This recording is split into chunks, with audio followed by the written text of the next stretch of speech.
Pushpa impossible serial के सभी fans को मेरा नमस्कार। तो फ्रेंड्स, आज के एपिसोड की कहानी भी काफ़ी इंटरेस्टिंग है और कहानी आज के एपिसोड की वहीं से शुरू हुई है जहां की इसके पिछले एपिसोड की कहानी खत्म हुई थी। यानी कि पुष्पा अपना पैसा 24 घंटे के पहले देकर अपने घर का पूरा कागज पेपर वीरेंद्र सेतलवाड़ से ले जाती है जुगल के साथ आकर, और उसे धमकी भी दे के जाती है कि वो पटोले के व्यापार को आगे बढ़ाएगी, इस मुहिम को इंटरनेशनल लेवल पर ले जाएगी। और उसके बाद से वीरेंद्र सेतलवाड़ की हालत काफ़ी ख़राब है, वो काफ़ी गुस्से में है और उसे गुस्से में देखकर उसके आसपास जो महिलाएं, कामगार महिलाएं काम कर रही हैं, उसकी स्टाफ जो है वो कह रही हैं कि ज़रूर फिर से इन्हें किसी ने हराया है किसी बात पे, तभी ये इतने गुस्से में नज़र आ रहे हैं साहब हमारे। और इधर वीरेंद्र सेतलवाड़ जो है वो सुनील को कहता है कि वकील साहब को फ़ोन लगाओ। फ़ोन लगाकर सुनील जो है मेहता वो वीरेंद्र को फ़ोन देता है। तो वीरेंद्र वकील साहब से कहता है कि आप जो है रानकी और वावरी गांव की जितनी भी कामगार महिलाएं अपने वर्कशॉप में, सबके ऊपर मुझे कार्रवाई करनी है, लेकिन उसके पहले कुसुम, रमीला और चंद्रिका ये तीनों मुख्य रूप से कहीं ना कहीं जुगल और पुष्पा का काम में साथ दे रही हैं, इसलिए कॉन्ट्रैक्ट पेपर पे किए गए साइन के हिसाब से इनके ऊपर, इन तीनों के ऊपर 10 लाख का फाइन जारी किया जाए। और उसके बाद वो मेहता से कहता है कि पुष्पा ने अपना घर तो बचा लिया, लेकिन इनका घर तो अब बर्बाद जो होगा सो पुष्पा भी देखेगी। तो चलिए अब आगे के सीन में देखिए कि फोन पर अश्विन दीप्ति को क्या कह रहा है। दीप्ति को बताता है कि 20 लाख का इंसेंटिव है अगर मैं वो टेंडर पास करवा देता हूँ। तो इस पर दीप्ति कहती है कि देखो अश्विन, ये जो टेंडर पास कराने का काम होता है ना, वो काफ़ी रिस्की होता है। तो इस पर अश्विन कहता है कि मैं अमीर भी तो बन रहा हूँ, बड़ा आदमी भी तो बन रहा हूँ, प्रमोशन भी तो मुझे कंपनी दे रही है। तो इस पर दीप्ति कहती है कि देखो अश्विन, आगे बढ़ने के चक्कर में ऐसा ना हो कि तुम किसी मुसीबत में फंस जाओ, क्योंकि ये टेंडर पास करवाने का काम मैं जानती हूँ कि काफ़ी रिस्की होता है। तुम्हें प्रमोद भारद्वाज याद है ना, हमारी पुरानी वाली कंपनी में था, आर्यन का फादर, वो यही काम करता था, कितने लोगों से घूस लेता था, ना जाने क्या क्या गलत काम करता था, और तभी तो उसने हमें भी फंसा दिया था। तो अश्विन कहता है कि मुझे अच्छी तरह से याद है। तो इस पे दीप्ति कहती है कि अश्विन, तुम इस नए असाइनमेंट पे काम करने के लिए पूरी तरह से सोच समझ लो और अपने बॉस से बात करो। वो तुमसे जितनी बड़ी अपेक्षा पाल रहे हैं, क्या तुम उन अपेक्षाओं के लिए सही हो, इन सब बातों को सोच लो। तभी वहाँ पे सुप्रिया मैम आ जाती हैं और अश्विन जो है दीप्ति से कहता है कि मैं पहले सुप्रिया मैम से बात कर लूँ, फिर तुमसे बात करूँगा। सुप्रिया मैम यहाँ आती हैं और उसको कॉन्ग्रेचुलेट करती हैं नए असाइनमेंट के लिए, लेकिन वो फ्रेंडली उसे भी वो अलर्ट करती हैं कि टेंडर का काम काफ़ी रिस्की होता है, तुम उन्नति तो कर रहे हो कंपनी में, और मयूर सर तुम्हें प्रमोशन भी दे रहे हैं, इंसेंटिव भी दे रहे हैं, सब कुछ दे रहे हैं, लेकिन ये काम, और जहाँ तक कि मैं जानती हूँ कि जिस लैंड पे मयूर सर काम करना चाहते हैं वो लैंड कुछ केसेस में फंसा हुआ भी है, कहीं ऐसा ना हो कि बाद में तुम भी कहीं पे फंस जाओ।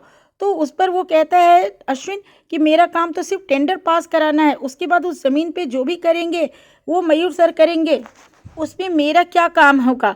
तो इस पे सुप्रिया मैम कहती हैं कि अगर उन्होंने उस पर कोई कंस्ट्रक्शन वर्क किया और उसकी भी जिम्मेदारी तुम्हें दे दी तो हो सकता है तुम आगे जाके फंस जाओ। तो सोच में पड़ जाता है अश्विन कि कहीं मैं दीप्ति और सुप्रिया मैम की बात मानूं या ना मानूं। खैर अब आगे चलिए चौल में, क्योंकि चौल में सभी गरबा करने में व्यस्त है, यानी कि खुशी में अभी भी गरबा कर रहे हैं। पुष्पा और पुष्पा की पूरी टीम, चौल के लोग सभी खुश हैं और गरबा कर करके इतने थक चुके हैं कि माता रानी के सामने अब सबके सब गरबा करते करते बैठ जाते हैं। और बैठने के बाद सभी एक दूसरे को देख के मुस्कुरा रहे होते हैं, लेकिन चिराग और प्रार्थना के बीच में दूरी बनी हुई है। इस दूरी को सुशीला और पुष्पा भांप लेती हैं।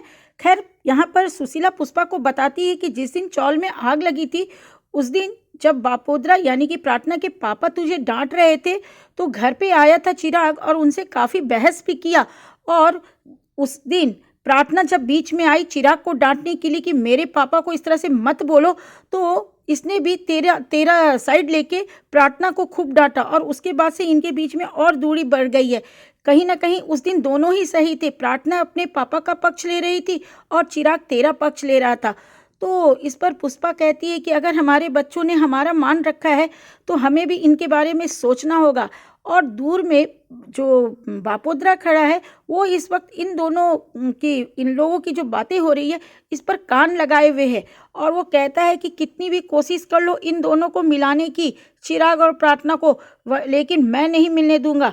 मैं आखिर प्रार्थना का पापा हूँ, कैसे मिलाते हो तुम लोग, देख लेता हूँ मैं भी। और इधर प्रार्थना जो है वो भी काफ़ी उदास है। प्रार्थना को उदास देख के बापोद्रा सोचता है कि अगर मैं अपनी बेटी की शादी किसी अच्छे घर में कर दूं तो इस सर्ट चोर से तो कम से कम पीछा छूट जाएगा। और इस बात को वो माइंड में प्लान करने लगता है। लेकिन इधर पुष्पा और सुशीला भी प्लान कर रही हैं कि किस तरह से चिराग और प्रार्थना को मिलाया जाए। अभी बापोद्रा इन सब बातों को सोचता ही रहता है कि उसकी आत्मा उसके सामने आती है निकलकर कल्पना में, और उससे कहती है कि ये क्या करने जा रहा है, तू क्यों इन लोगों से उलझने जा रहा है। अरे तुझे तो टारगेट बस ये करना है ना कि तेरी बेटी की शादी किसी अच्छे घर में हो जाए, तो इसमें हल्ला गुल्ला मचाने वाली क्या बात है, किसी को धमकी देने वाली क्या बात है। तू अंदर ही अंदर अपनी बेटी की शादी ठीक करना, बस तू अपनी बेटी की शादी पर फोकस कर और चुपचाप उसकी शादी कर दे। अब चलिए आगे के सीन में देखते हैं कि महेंद्र जो है वो अपने दुकान पर है, ग्रोसरी शॉप पे। वहाँ पर काकू और पुष्पा भी कुछ सामान लेने के लिए आए हुए हैं। तभी वहाँ पर उसकी दुकान पर गौरव जी आते हैं, यानी कि आयुषी मैडम के हस्बैंड आते हैं। और वो थोड़े से संकुचित हैं, मतलब संकोच में है, वो समझ नहीं पा रहे हैं कि कैसे महेंद्र जी को कहें। खैर वो बोलते हैं, वहाँ पे पुष्पा बोलती हैं कि बताइए क्या काम है। तो महेंद्र से वो कहते हैं कि मुझे समझ में नहीं आ रहा है कि मैं आपसे कैसे बोलूं, लेकिन ऐसा है कि साउथ अफ्रीका का एक कॉन्सर्ट है जिसमें कि गोलू को भी बुलाया गया है, उसे भी शामिल किया गया है। मैं और आयुषी दोनों चाहते हैं कि गोलू इस क्षेत्र में आए, वो कॉन्सर्ट करे, लेकिन हमें पता नहीं चलता है कि हम किस तरह से आपके सामने मुंह खोलें। तो इस पर काकू कहती है कि इसमें कौन सी बात है, अब गोलू कॉन्सर्ट नहीं करेगा। वो गौरव जी को बोल देती हैं कि अब गोलू बाहर का कोई भी कॉन्सर्ट नहीं करेगा। अब गौरव जी कुछ कहते इसके पहले ही महेंद्र कहता है कि क्यों नहीं करेगा काकू, गोलू कॉन्सर्ट करेगा। और फिर वो गौरव जी से कहता है कि आप उसका वीज़ा बनवाइए क्योंकि गोलू जाएगा। मैं नहीं चाहता हूँ कि गोलू जो है वो अपनी उन्नति का रास्ता रोके, मैं गोलू के उन्नति के रास्ते में नहीं आना चाहता हूँ। जब आयुषी मैडम का वो बेटा है तब आयुषी मैडम ने इतनी दूरी गोलू से बना ली सिर्फ मेरे लिए, तो क्या मैं गोलू के लिए ये दूरी नहीं बना सकता हूँ। अगर वो उससे गोलू से दूर रह सकती हैं तो क्या मैं गोलू से दूर नहीं रह सकता हूँ। गोलू का ज़िंदगी अच्छा बनेगा तो मुझे भी खुशी होगी। महेंद्र का इतना बड़ा दिल देखकर कहीं ना कहीं काकू और पुष्पा का दिल भर आता है। अब आगे के सीन में दिखाया गया है तानावाना का। तानावाना वर्कशॉप में रिपेयर का काम चल रहा है। जलने के बाद वहाँ पे पुष्पा और काकू आते हैं तो जुगल बताता है कि मुझे पता चला है, गांव से फ़ोन आया था रानकी से। चंद्रिका बहन ने कहा कि वीरेंद्र से तलवार ने उन लोगों पे 10-10 लाख का जुर्माना लगा दिया है। ये सुनने के बाद तो बहुत गुस्सा आता है पुष्पा को, और वो कहती है कि ये सब वो कैसे कर सकता है। तो इस पर काकू कहती है कि अब क्या करेगा, वो तो हार रहा है, अब उसे जीतने का जहाँ जहाँ पे सोर्स मिलेगा वहाँ वहाँ पर वो लोगों को नीचा बना के, उन्हें झुका के, गिरा के जीतने की कोशिश करेगा। तो इस पर गुस्सा में है जुगल। वो कहता है कि मैं अभी वीरेन से जाता हूँ और उससे बात करता हूँ। उसका इतना गुस्सा देखकर पुष्पा उसे रोकती है और कहती है कि हमें अब आगे कोई भी काम वीरेन के साथ गुस्से में नहीं करना है, ठंडे से करना है। तो वो दोनों मिलकर वीरेन से मिलने का प्लान करते हैं और वीरेन के घर आते हैं। यहाँ पे जब वो आते हैं और दरवाजे तक ही पहुँचते हैं तो उनके कान में ये बात पड़ती है। वो मेहता से कह रहा है वीरेन कि अच्छा होता ये सारा खेल मेरा भाई खेल रहा है, अच्छा होता कई साल पहले जब मैं उसे जहर वाला दूध दिया था तो वो पी के वो मर जाता, लेकिन नहीं, वो जिस दूध में मैंने जहर मिलवाया था वो जहर वाला दूध तो उसकी पत्नी पी गई और खुद उसी ने अपनी पत्नी को पिला दिया। और उस दिन उसकी पत्नी ही नहीं मरी, साथ में उसके पेट में जो उसका बच्चा था वो भी मर गया। वो बेचारी जो कि जिसका कि कोई दोष नहीं था वो मर गई। और ये जो मेरा भाई जो आज तक मुझे परेशान कर रहा है, मुझे रास्ते में, मेरे ज़िंदगी के रास्ते में इतना बड़ा पहाड़ बना हुआ है, ये जिंदा रह गया। ये सब कुछ जानने के बाद पुष्पा और जुगल की आंखें फटी की फटी रह जाती हैं। जुगल को बहुत जोर का गुस्सा आता है वहाँ पर भी, लेकिन पुष्पा उसे गुस्सा पे कंट्रोल करने को कहती है। हालांकि ये बात बहुत बड़ी बात है।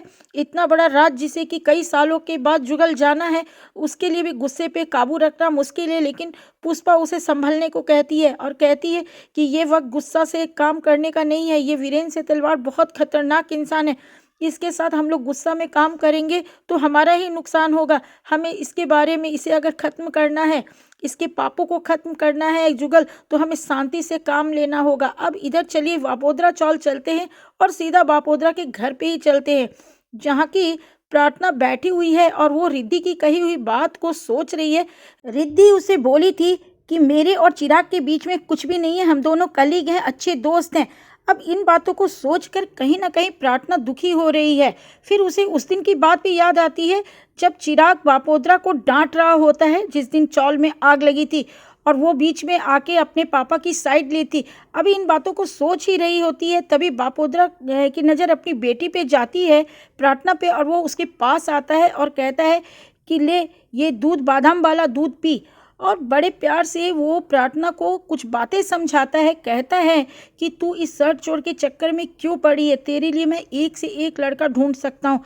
ये शर्ट चोर जो है ना वो उस रिद्धि के लिए ही ठीक है, तेरे लिए तो कोई पढ़ा लिखा अच्छा लड़का चाहिए। और उसके बाद वो बोलता है कि ये चाहे ज़िंदगी में कितनी भी तरक्की कर जाएगा ना, पर रहेगा शर्ट चोर ही। तू भले ही सोचती रहेगी प्रार्थना कि ये सुधर गया है, सुधर गया है, लेकिन ये नहीं सुधरेगा, क्योंकि ये दिलीप का बेटा है। क्या बकरी कभी घोड़ा बन सकता है? इस तरह ना जाने कितने ही उदाहरण वो प्रार्थना को देता है और हर हाल में कहता है कि किसी भी तरीके से तू कितना भी विश्वास कर ली चिराग पे और कितना भी बड़ा आदमी ये बन जाए, लेकिन ये अंदर से कभी नहीं सुधरेगा। और तू अगर उसके इस तरह से ख्वाब देखते रहेगी ना तो तू अपनी भी ज़िंदगी खराब कर लेगी। तू अपने पापा की बात मान और उसे रहने दे उसी लड़की के साथ जो उसके साथ न्यूज स्पॉट में काम करती है, वो उसी लड़की के लायक है। और उसके बाद अपनी बेटी को आशीर्वाद देता है। और फिर चलिए अब हम लोग आगे का सीन फिर देखते हैं वीरेंद्र से तलवार के यहाँ। वीरेंद्र से तलवार के यहाँ पुष्पा अकेली आई है। वो दरवाजे के पास पहुंचती है तो देखती है कि वीरेंद्र जो है मेहता से यही बातें कर रहा है कि अब आगे क्या करना है। मैंने दूध, जहर वाले दूध से उसे तो मार नहीं सका, लेकिन अब मुझे किसी न किसी तरह से जुगल को बर्बाद करना है ताकि पुष्पा अकेली हो जाए और वो बिजनेस कर ही ना सके। पुष्पा का दिमाग काम करता है और वो बैग से मोबाइल निकालती है और वो वीरेन जो भी बोल रहा है मेहता से उसको रिकॉर्ड करने लगती है, यानी कि वीडियो बनाने लगती है। वीरेन मेहता से कहता है कि अब मैं चाहता हूँ कि चाल पलटूँ और मैं चाहता हूँ कि मैं कुछ ऐसा करूँ कि जुगल को बहुत कस के गुस्सा आए, क्योंकि वो गुस्सा करता है और मैं उसके गुस्सा को इतना बढ़ाऊं कि वो मुझ पर प्रहार करे, मुझ पर हमला करे, और जब मुझे कुछ हो जाए तो फिर मैं उसे पुलिस तक पहुंचाऊं, थाने तक पहुंचाऊं, जेल में बंद करवाऊं। जैसे ही वो जेल जाएगा वैसे ही पुष्पा अकेली पड़ जाएगी और फिर वो आगे कुछ नहीं कर पाएगी। इस पर मेहता कहता है कि लेकिन इसमें आपकी जान को खतरा है साहिब। तो वो बोलता है कि कोई भी बड़ा काम करने के लिए रिस्क तो लेना ही पड़ता है और इस वक्त पुष्पा और जुगल की जोड़ी को तोड़ना ही सबसे ज़्यादा ज़रूरी है। तो चलिए अब यहाँ पर देखें कि सुशीला जी क्यों नाराज़ हो रही हैं बापोद्रा पर। वो बापोद्रा पर नाराज़ हो रही हैं इसलिए क्योंकि बापोद्रा कहीं ना कहीं प्रार्थना की शादी फिर से ठीक करने लगा है। और वो कहता है सुशीला से कि तुम चाहे जो भी कर लो, लेकिन प्रार्थना मेरी बेटी है और मैं प्रार्थना की शादी कभी भी उस सरचोर से नहीं होने दूंगा। और अब यहाँ पे कहीं ना कहीं सुशीला और बापोद्रा के बीच में ठन चुकी है।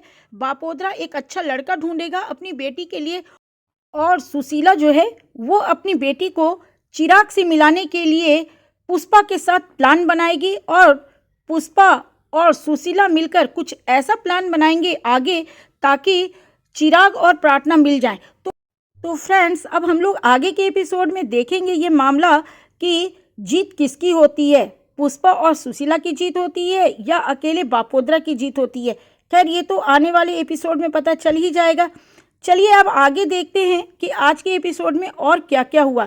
तो अब आगे के एपिसोड में पुष्पा जो है वो सपने में देख रही है कि जुगल जो है वो बहुत गुस्से में वीरेन के घर पर जाता है और वीरेन से बदला लेने के लिए एक मोटे छड़ से, एक भारी लोहे के बड़े से डंडे से, छड़ से वीरेन पे प्रहार करता है।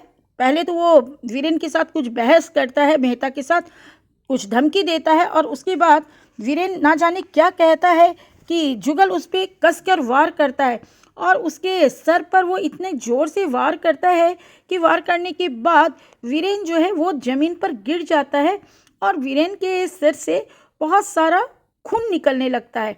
वीरेन सर पकड़कर ज़मीन पर गिर जाता है और उसके सिर से बहुत ज़्यादा खून गिरने लगता है, जिसे देख के मेहता घबरा जाता है और वहाँ पर जुगल जो है वो भी देखता रह जाता है कि मैंने ये क्या किया।